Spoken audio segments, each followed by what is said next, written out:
is I can still talk to you today. If you haven't seen me before, it's been several years since I've visited this conference. My name is Sally Taylor. I'm the row crops extension specialist and assistant professor at Virginia Tech, just south of you. And today I'm going to be talking about what insecticides that you prepay for when you buy a seed, those insecticides that you spray in season and towards the end of the season, and when to stop spraying insecticides. And all of this wraps into making good economic insect control decisions. The first thing I'm going to talk about is probably our second or first most common insecticide that we use that we don't often think of as an insecticide, and those are our GMO corn crops. We also have GMO cotton and GMO soy. The two crops that contain insecticides are BT cotton and BT corn. There's a lot of bad publicity for some of these products, and I just want to start, even if you've heard all this before and you're an expert in this field, I'm going to start assuming that we don't have any knowledge of what BT is and how it's made.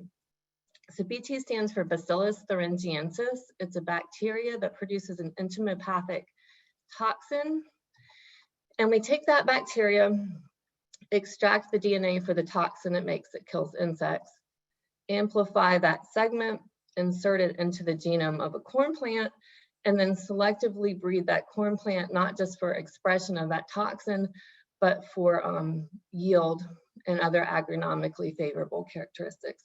So there's a lot of energy that goes in between inserting the gene and making sure it works into making a high yield hybrid for your farm. So what is the BT toxin that this plant now makes targeting? Well, this is our little caterpillar here on the left, and the top plant has got the BT gene inserted into it. When that caterpillar eats that plant, he or she dies. Compared to a conventional plant at the bottom of the screen that doesn't have BT, that caterpillar will likely live and go on to produce more moss. The insects that are suppressed or controlled by BT corn include several different animals. The first underground part of BT corn was designed to control western corn rootworm, and that's something that we have in the Delmarva, we have in Virginia. It is a problem only in continuous corn, and I'll show you a picture of what that animal looks like later. The other primary target of these were European and southwestern corn borer, and these were the species that would tunnel into the stalk of the plant and cause it to lodge.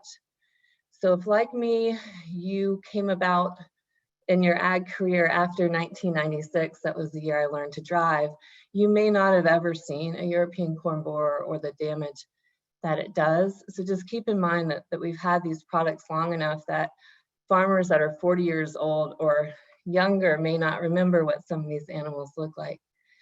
But also, secondarily, with the lepidopteran or the caterpillar traits, you'll get control of cutworms, corn earworms, fall armyworms, and some of your other lesser important borer species. The names of the animals in green, what that means is that somewhere some animal has survived or some population has survived BT traits, and that's because they've evolved resistance. This is our European corn borer. If you've never seen it before, they're a little bit smaller than most of the caterpillars that we deal with, and you could get several of them inside the plant to cause yield loss and lodging. With the also kill category, or some of the caterpillars we're more familiar with, on the left we have the corn earworm. That's that worm that if you grow conventional sweet corn, maybe in your backyard or as part of one of your fields, you'll flick off the end. It's mainly a tip feeder. Fall armyworm on the right will feed on the ear, but also feed in the whorl and different parts of the plant. This animal is migrating to you from either Florida, Texas, or the Caribbean.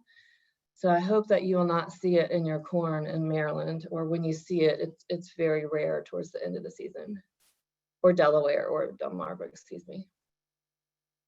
So who is safe from BT corn? Who can eat BT corn with no problem? So usually I ask this and I make people raise hands. I can't do that today, which makes me sad, but I have all of these things that may come into contact with BT corn in some manifestation. So our birds and wildlife, our bees that may be collecting pollen from the plant, the pigs, cows, and other livestock that are eating the grain, the babies that are maybe eating something with corn syrup or cornmeal in it. I mean, corn's in everything, right?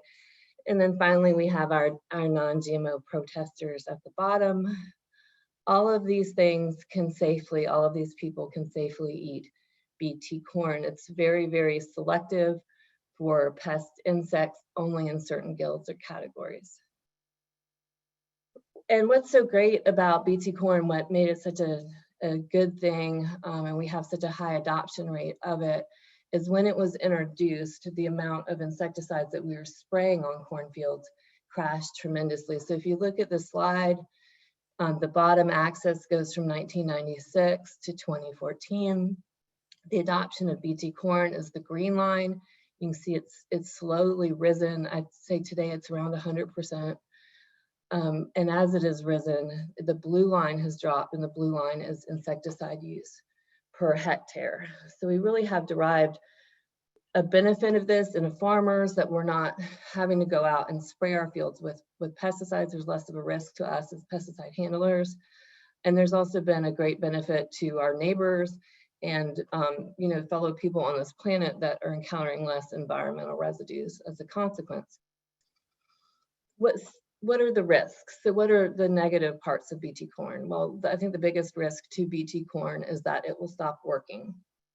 So in Western and Northern corn rootworm, they've demonstrated resistance to all available single gene traits and most of the pyramid stacks. So that sometimes you'll have one trait to target an insect, sometimes you'll have two or more all built into the same plant, and we call those the two or more pyramids or stacked BT products.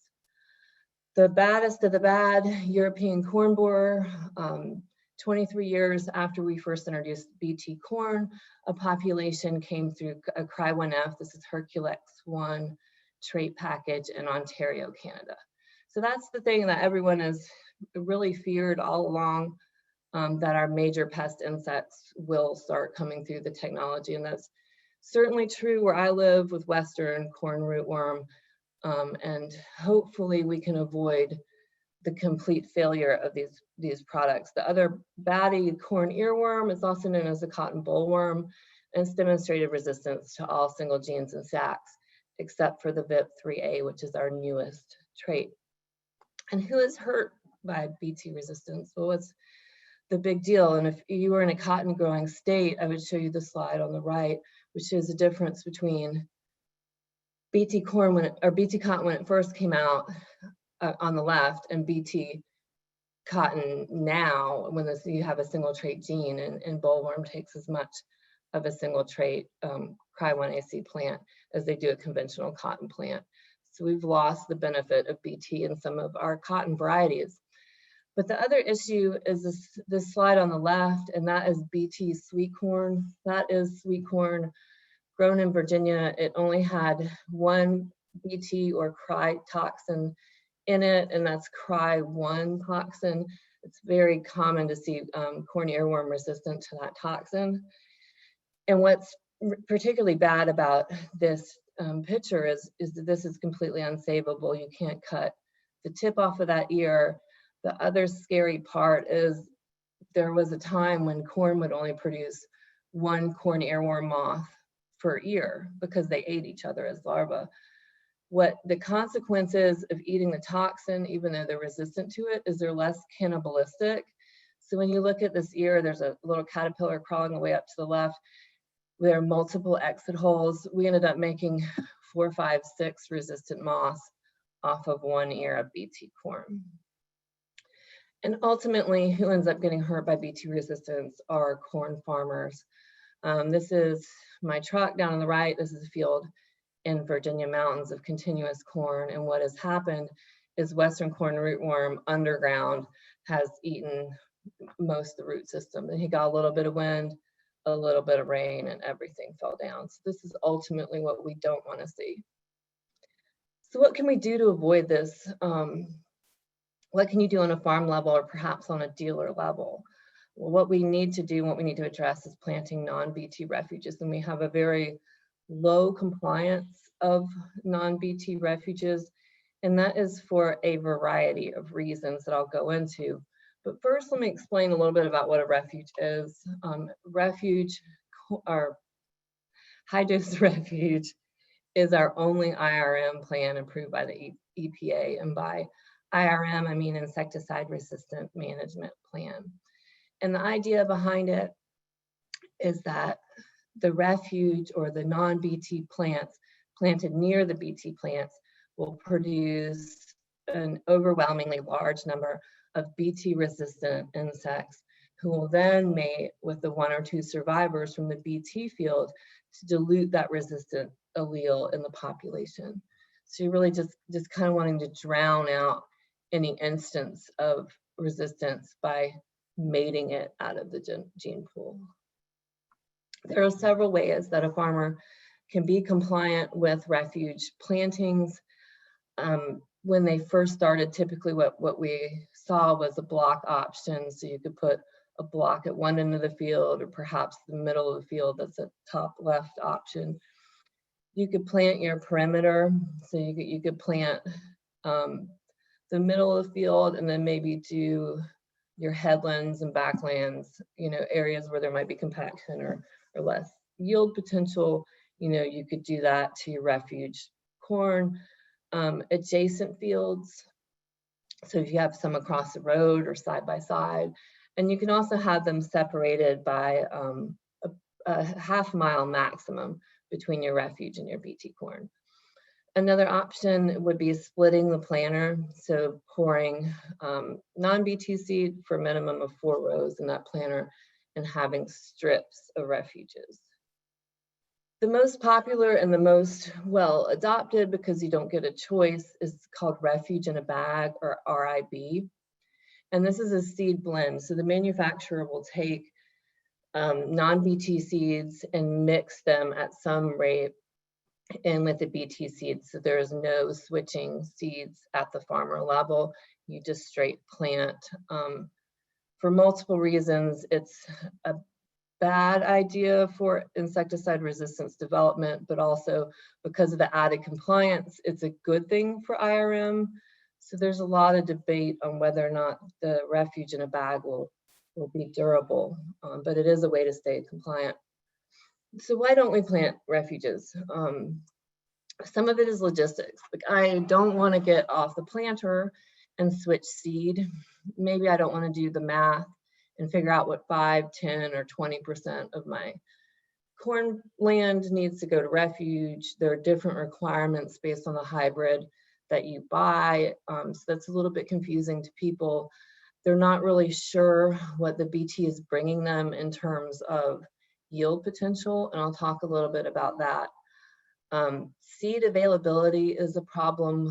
For years you could look at, and I'm not calling DeKalb out or any of the major companies, but you would get their catalogs and start your seed purchase around this time of year, and non-BT refuge hybrids would not be available in the catalog. So you would not know their agronomic potential, their characteristics, their herbicide tolerance packages. So these refuge corn are herbicide tolerant. You can spray your Roundup and your Liberty on them.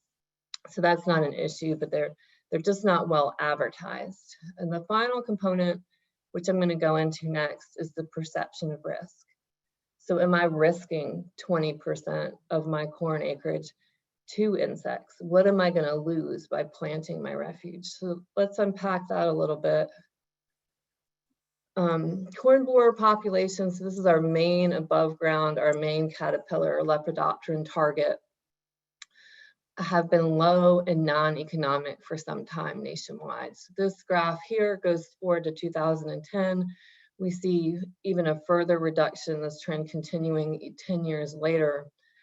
This is insecticide use in corn farms for adopters and non-adopters of BT corn. So again, the year is on the horizontal axis, the pounds of active ingredient per planted acre is on the vertical. And both of these lines crashed low to zero because non-adopters of BT, or people growing conventional or organic crops, are benefiting from this area-wide suppression effect. So corn borer populations have dropped really to where people not using BTs are deriving the same benefit as people that are. But what about corn earworm? So that's the worm that we see. It's not inside the plant, it's inside the ear.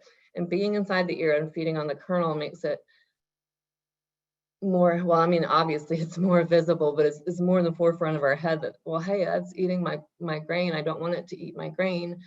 I'm here to assure you that under moderate corn earworm pressure, that kind of injury, that kind of feeding by insects is not going to impact your yield of field corn. And very, very occasionally under rare, typically drought circumstances and heavy worm pressure, a yield loss will sometimes occur. And that is out of dozens and dozens and dozens of tests. We have only seen it maybe once. This graphic is from North Carolina and South Carolina. They've done numerous studies of kernel consumption by corn earworm and BT crops and resulting yield. And on these graphs, as you move from the right, from the left to the right, kernel consumption increases. This means they're eating more of the grain on the cob. Yield is on the vertical axis, and if kernel consumption caused us to lose yield, these dots would trend downward. We would have some regression relationship. We don't, sometimes we have very low yield with no kernel consumption. Other times we have very high yield with high kernel consumption. And why that is this animal is feeding on the tip of the ear. So if you look at this slide, it's comparing non-BT corn to Yield Guard corn borer, which is a single gene product, to Genuity Double Pro, which is a 2-gene BT product. You see that 2-gene product at the very top is clean, there's no worm feeding, yet the tip has not fleshed out, is not filled out. When you look at the very bottom of the screen with the non-BT, yes, there is a lot of worm damage, but where that damage is at the tip. And what causes it to be non-economic in some cases is the combine's not capturing that really small grain. So you're losing those kernels regardless of whether they're there. The other thing that the corn plant itself will do to compensate is the bottom kernels on the cob will fill out and be more heavier as a consequence of that upper ear damage. One of the reasons I talk about the insecticides that you purchase when you purchase seed is the cost of seed has risen tremendously for a variety of reasons, both insecticide and non-insecticide related since 1996. This is a graphic from the Wall Street Journal online showing how seed cost, the top blue line, has risen dramatically, where the overall price of grain or corn that we're growing is not kept in sync with that trend. And this article was about how a lot of farmers, myself included, have taken secondary jobs to remain farming. And I laugh, but I'm laughing because it's sad. And if you know big farm families, you know that it's hard to support more than one family off of a farm. So getting rid of some of these insecticides and using them when you need them is just one way that you could save cost. So to really get at the idea of how competitive refuge hybrids can be from a yield standpoint with BT hybrids, in 2020, we planted fields across Virginia, both on farm and in research stations. We had 16 total locations reporting in so far for those small plot research farms, and 12 on-farm locations, including the Delmarva Peninsula. And here we have the yield. I keep having to move my face screen around to get out of the way of the screen. So this is the mean yield from our on-farm trials. What farmers did is strip trials, single replication. They planted 4 to 8 rows of each hybrid on their farm, and we came through and harvested and weighed at maturity. Why these boxes are there is these are the BT and refuge hybrid pairs. So if you were to go to your seed dealer, or you are a seed dealer, and you're selling someone the BT corn, for example, Axis 65H25, the Refuge pair that you would sell to him or her would be the Axis 65H15. And the reason that is you want phenotypically similar plants between your Refuge and your BT. You don't want anything that would make an insect feed more or less on one variety opposed to the other. So these all have the same relative maturity, the same drought resistance characteristics. They're as close genetically as you can get, aside from the BT crops, but they are not the same genetically, and that's because there's just been more work into refining the yield characteristic on BT crops. There's something called a yield drag when these crops were introduced, so they did not yield as well as their conventional counterparts, but that's largely been eliminated, especially in corn.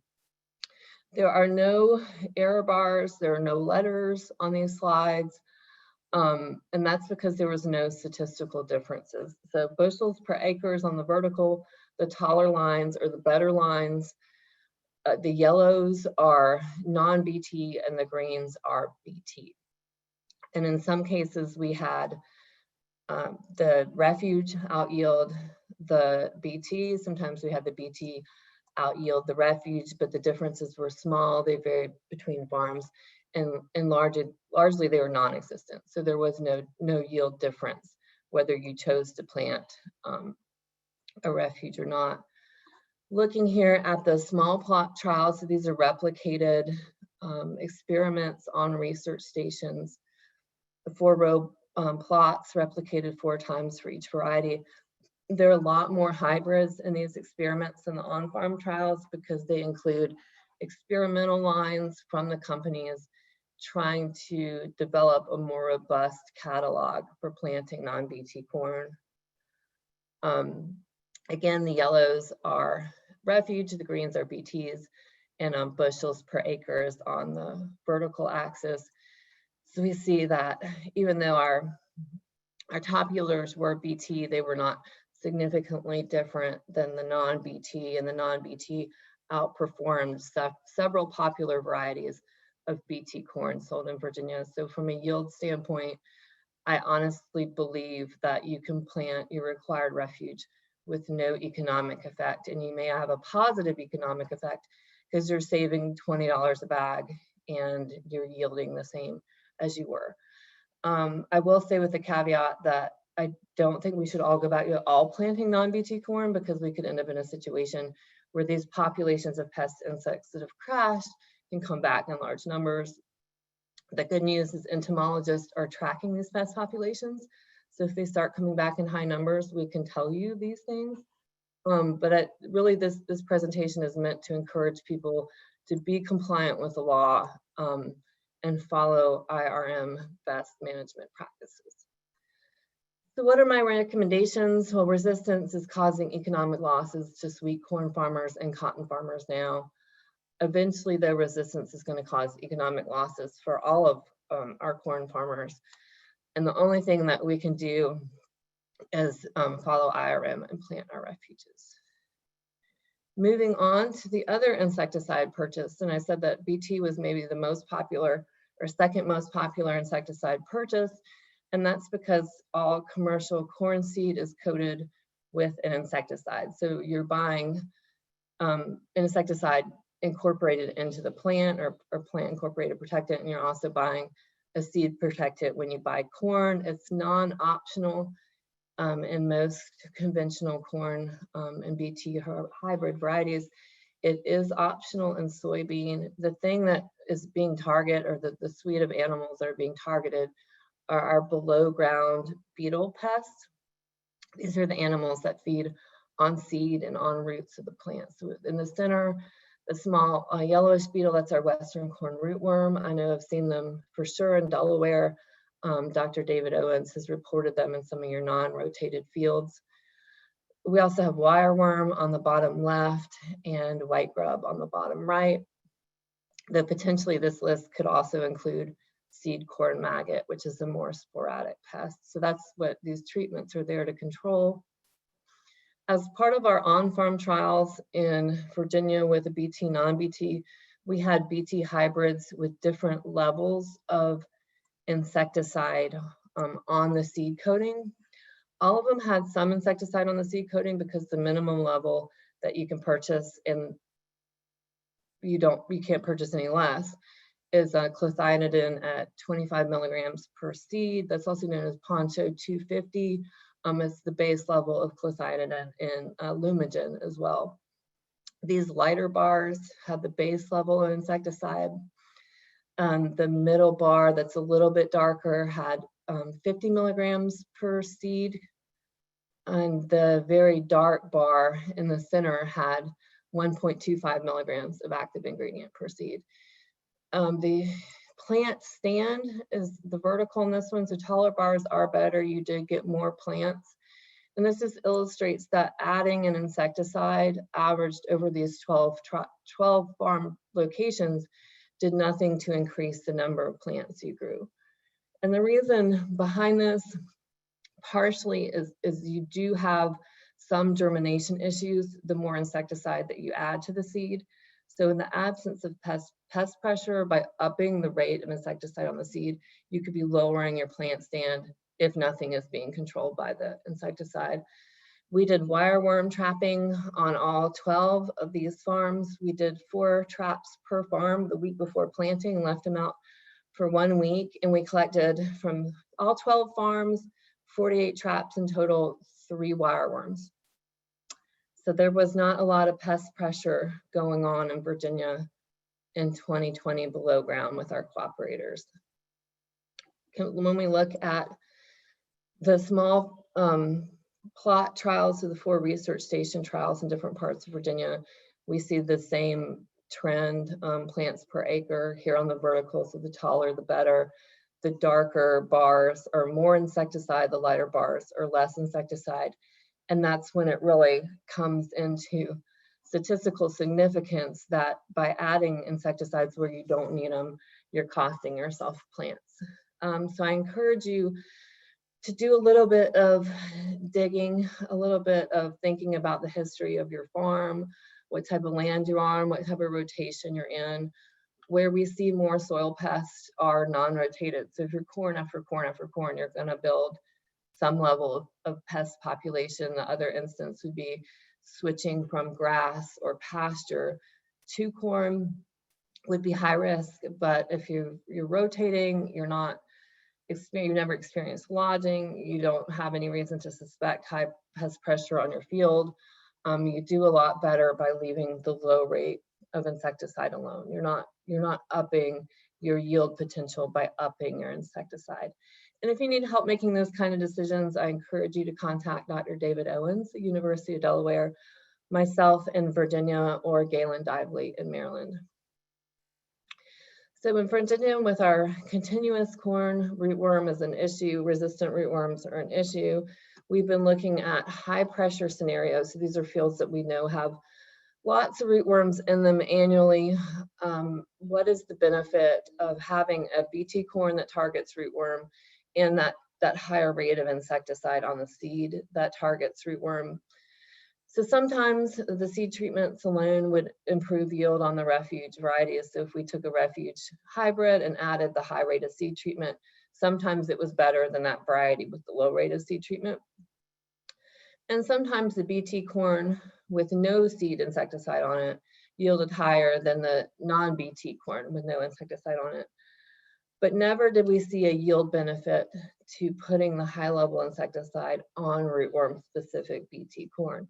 So this is a scenario where I think you can save money if you're in a continuous corn system, is don't spend extra on seed treatments when you have a BT in your hybrid that's targeting Western corn rootworm. So how do you know when what you're buying when you're buying it? This is a very complicated question sometimes, and it really shouldn't be. So I'm going to try to help you unpack it a little bit. So the information is on the label. It may not be straightforward on the label where you know what you're looking at, but there will be a trait package name like VTP is VT Double Pro, you have Triple Pro, Smart Sacks or SS. The tag will tell you what your refuge requirement is. And if you do not have a seed blend or an RIB, there is a separate refuge component that needs to be planted. And it will also include the seed treatment rate. Again, insecticide is not optional, rate is. And that's usually coded with a letter or a number on the front of the product tag. You flip to the back of the tag, it will let you know the key for deciphering those letters and numbers. If that's complicated to you, and I don't blame you, it was complicated to me until I started reading hundreds of corn seed bags. But clethianidin, thiamethoxam, chlorantraniliprole are all insecticides. And again, from a pest management standpoint, myself as an entomologist, the person who sells you the seed and the company that makes your seed all want the same thing for you, and that is to use the appropriate hybrid for your farm and make the most out of your yield while spending the least amount of money as possible, which makes you profitable. So I'm not saying anything that's not supported out there by your dealers and your companies. What are my recommendations for seed treatments? Seed treatments aren't optional, but the rate is, I would leave that seed treatment alone unless you are in a high risk field. Again, these are non-rotated corn. This is something recently out of pasture or something that you know has a history of a lot of pest pressure. Maybe you plant late every year.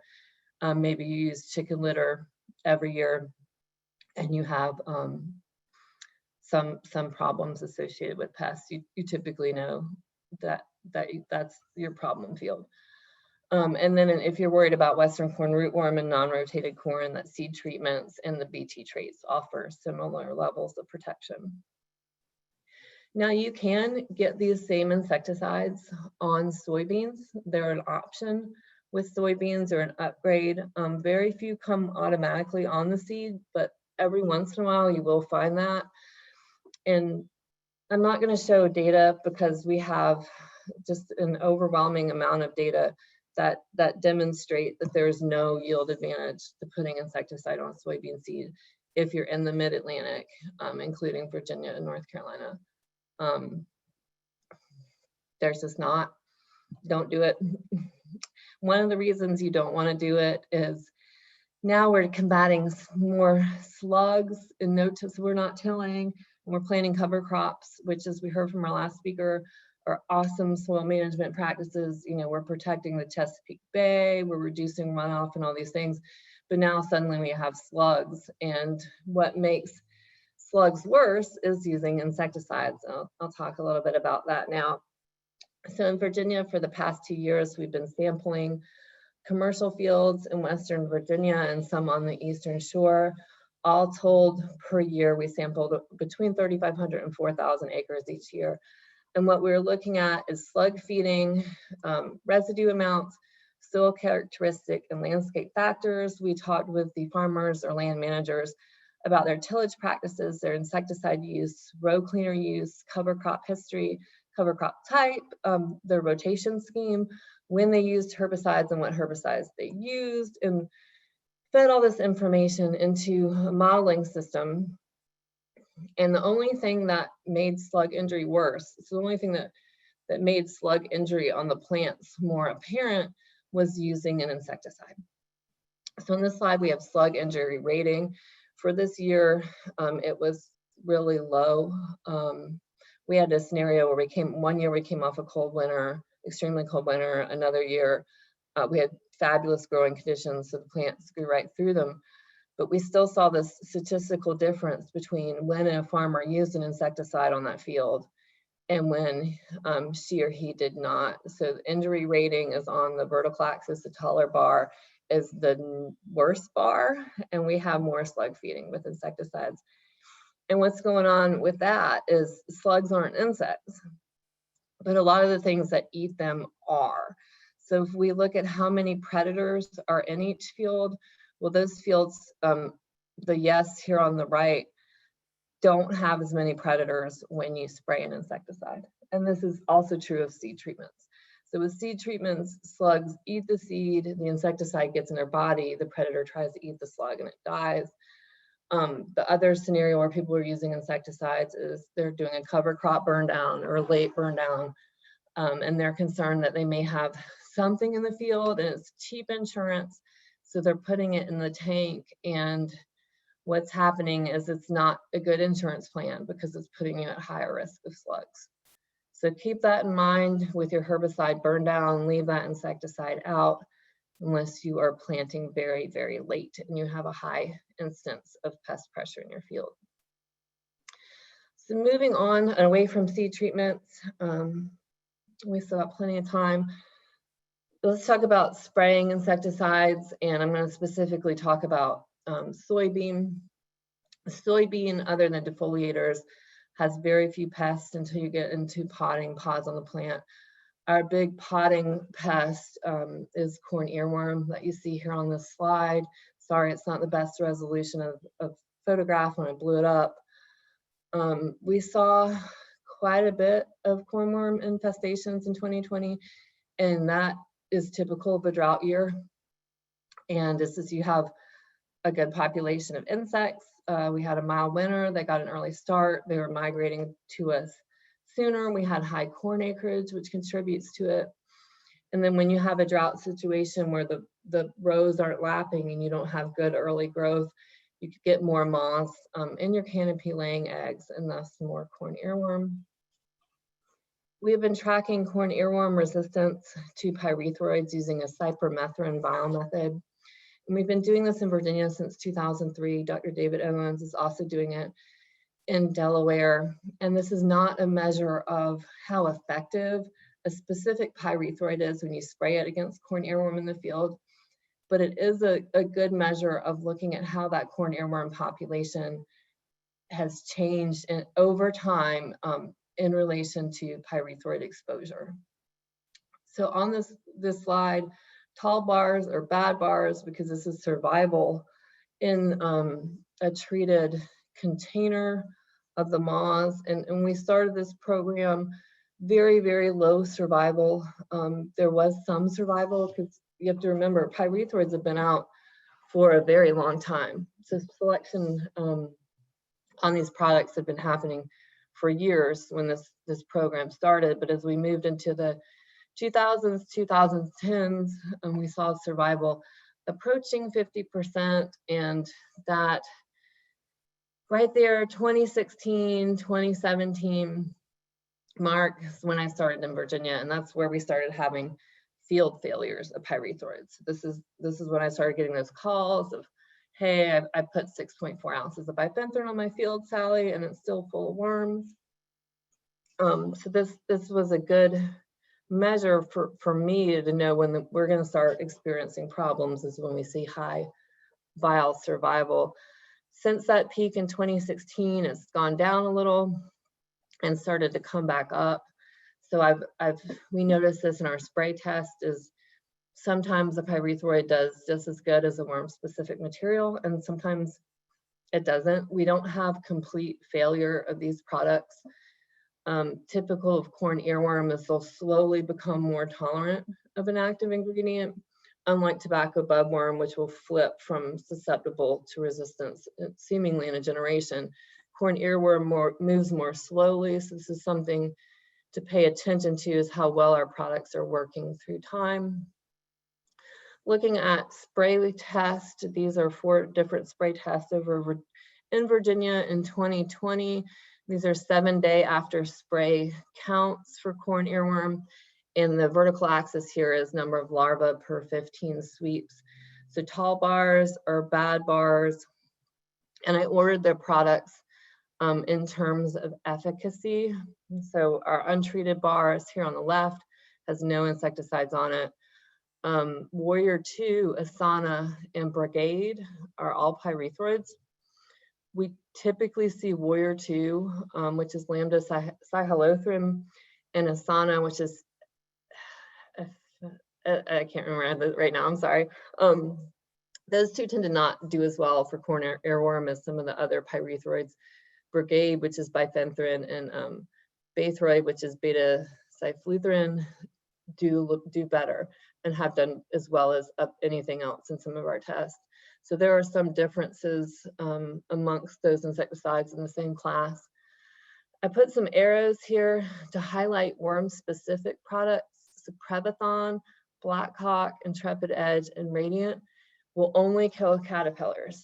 You will not see any effect on piercing sucking bugs in the field, though Prevathon, I believe, does have a grasshopper label.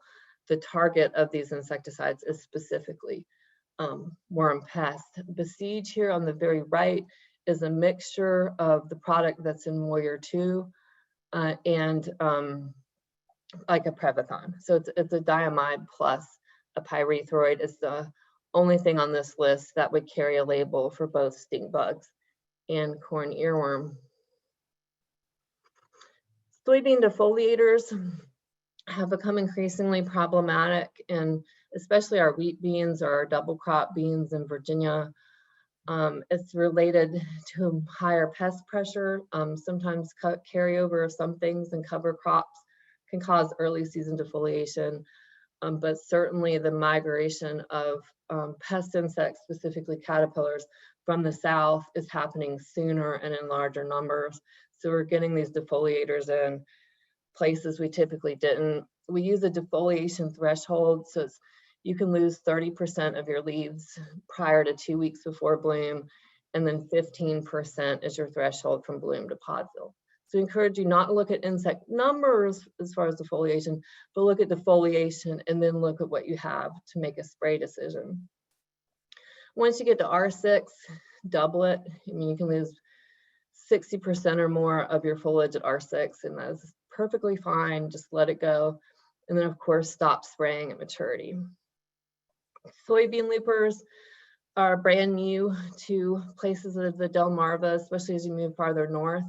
These are inchworm caterpillars. They move like inchworms. They loop along. The key characteristic to identify them, I have circled with that blue circle on the left, is they have 2 little prolegs in the back, plus that one set on the very end. Contrast that with our other defoliator, green clover worm, and we have 3 legs in that back section, plus the one on the end. Green clover worm is rarely a problem. It is actually good to have in your field because it can promote the spread of certain caterpillar diseases. And because its pest status is so low, you rarely need to worry about it. The opposite is true for loopers. So what kills the looper? Well, I'm going to encourage you that say not pyrethroids. Please do not try a pyrethroid to kill a soybean looper. And the reason that is they've been resistant for us in Virginia for a long time. This is a 2018 slide showing 4 days after spraying loopers and 14 days after, or 13 days after spraying loopers. And it goes from untreated on the left through to brigade, which is a pyrethroid on the right. And you can see untreated did about as good as Prevathon, and that's because they're often diamide resistant too. But the nice thing about Prevathon is it didn't flare them, so it didn't kill all the beneficials. Stewart is a product that typically does very well for us. But what happened with Hero and Brigade is everything that would eat a soybean looper was killed, and soybean loopers were not. So you took a field where you had a really low sub-economic population, and you drove it through the roof. So be aware that this can happen with this insect. And oftentimes in the late season, you're just in a mixed bag of what you get in a soybean field. So this slide, we have some 3-cornered alfalfa hoppers. We've got multiple sizes and instars of corn earworm. We've got a couple of brown stink bugs. There may be a green clover worm in there. So what do I do when I have to spray stink bugs and worms at the same time?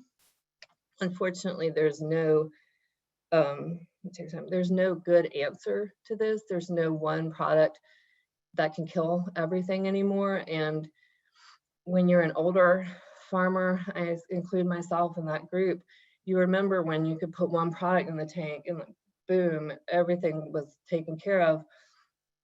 And we're just past that age. Once we lose the pyrethroids, if we lose the pyrethroids. And by lose, I mean we lose registrations because we're not using them safely and responsibly. There's going to be nothing to replace a broad spectrum like that. So the insecticides that are getting labeled now are very specific to the guild or the species of insect that they're targeting. So on this slide, insects per 15 sweeps is on the vertical axis. So the taller bars mean there are more insects in the field. And we counted soybean loopers, which are the blue lines, and stink bugs, which are the green lines. And I don't want you to try to look at these rates and these products, just realize that where our blue lines are small, our green lines are big, and that's because these insecticides are targeting different things. Where you get both small lines for worms and stink bugs is one of these combo products like Besiege. I'm not trying to sell you Besiege. You could easily obtain the same effect by tank mixing a worm product with a pyrethroid or an acephate. There's now a product from FMC called Elevest, which is a mixture of Prevethon and bifenthrin. So there are multiple different combinations for sale out there to be aware of. So what are my recommendations? Early season insecticides and seed treatments will make slug problems worse. So be aware that if you're using these practices, invest more energy in scouting and looking for slugs where you've done it. Corn earworm has several modes of action. So you can buy multiple products for corn earworm. I'm just going to go back to this slide. So it's even, you know, we have Prevethon, Intrepid Edge, Steward, Besiege, Blackhawk. Bifenthrin, I would not use acephate. But be aware, especially as a dealer, but also if you're purchasing these insecticides, that things like Prevethon, Intrepid Edge, Steward, Blackhawk are not going to kill anything but worms. They are worm-specific targets, they're worm-specific products. So if you're buying an insecticide that you're not used to using, or is a name that you're unfamiliar with, read that label. You should be reading the label anyway, and just communicate with your dealer on the expectations of what you get with soybean products. So things like Prevethon and Besiege have residual because they're moved around inside the plant tissue. But things like Intrepid Edge, Steward, Blackhawk, and your pyrethroids are contact and feeding insecticides. So the only time that the pest caterpillar is getting that insecticide is when they eat it or they contact it by crawling over it. So there's a lot more to unpack now for pest management than there used to be, but you have a lot of resources available to you, including your pesticide dealers and your local extension educators and your extension specialist like myself and Dr. Owens. So you can choose multiple modes of action for corn earworm and soybean. And you should make sure if you're using this broad spectrum things, keep an eye on defoliation, keep an eye out for loopers. They are migratory. They will show up late season, but they will show up sometimes in numbers to take all the foliage off a plant in less than a week. And it's really dramatic when you see it, and I hope you never see it, but keep an eye on your plants, at least through R6, to make sure that you're keeping all the foliage you need to develop those pods. Insecticides now, and especially as we move forward, will become increasingly pest specific. So your knowledge of what kills what needs to be pretty high up there, especially if you're selling insecticides. You don't want to sell somebody something that isn't going to work. And finally, I want to encourage you to know what's in your field. The best pest management, be it weeds, disease, or insects, is putting your boots on the ground and looking. So try to scout. I know it's hard to find time and resources, but it's really the most valuable tool you have. Here is my email and my mobile number. It's a North Carolina number. Virginia Tech does not buy us phones anymore. I am open to emails. People call me all the time in and out of pest season. Text me weird pictures of bugs they find, and I know I'm like that. I think Dr. Owens is definitely like that. We want to hear from you. We want to hear the problems that you're having, and don't hesitate to reach out to us. There's also a blog that Virginia Tech manages called the Ag Pest Advisory. If you Google VT Ag Pest Advisory, it should come up. And this may be something that if you're closer to that Virginia line or southern, you can keep an eye on. I watch Dominic Reisigs in North Carolina and Francis Rea Jones at Clemson, because I know when they get that big moth flight, it's coming for me. So we all have blacklight trapping networks throughout our states, and you can watch the migration of pest insects and know or be prepared when they hit your border. I really like that. And I guess just to close, I will add, got maybe 10 more minutes, but I'm gonna try to finish with plenty of time for questions, that as we get warmer, as climate change progresses, you will have more insects and you'll have different insects than you used to expect. So this is one way of looking at climate change. This is a degree day accumulation based on peanut and cotton hours. Where I live in Suffolk, and this is how many heat units you would get from the beginning of the cotton season to the end of the cotton season. And this is 1995 through 2019, because I'm kind of lazy, I haven't done 2020 yet.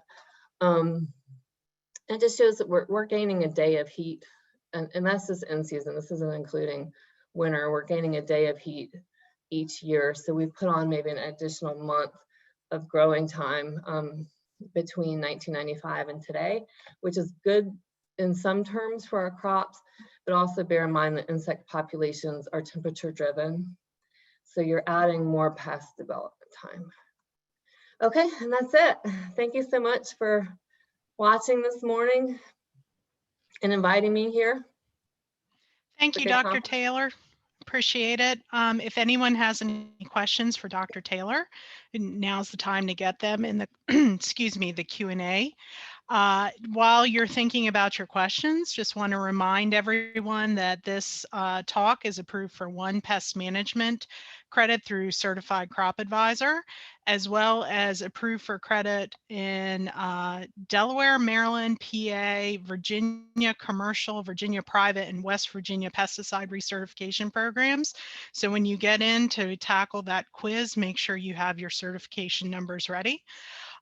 Also need to announce that if you are a certified crop advisor and not certified through the state programs, make sure you go all the way through the evaluation so you receive confirmation that you completed that scanning the CCA QR code as well as the evaluation. That way, if anything goes sideways, you'll have proof that you completed that those tasks.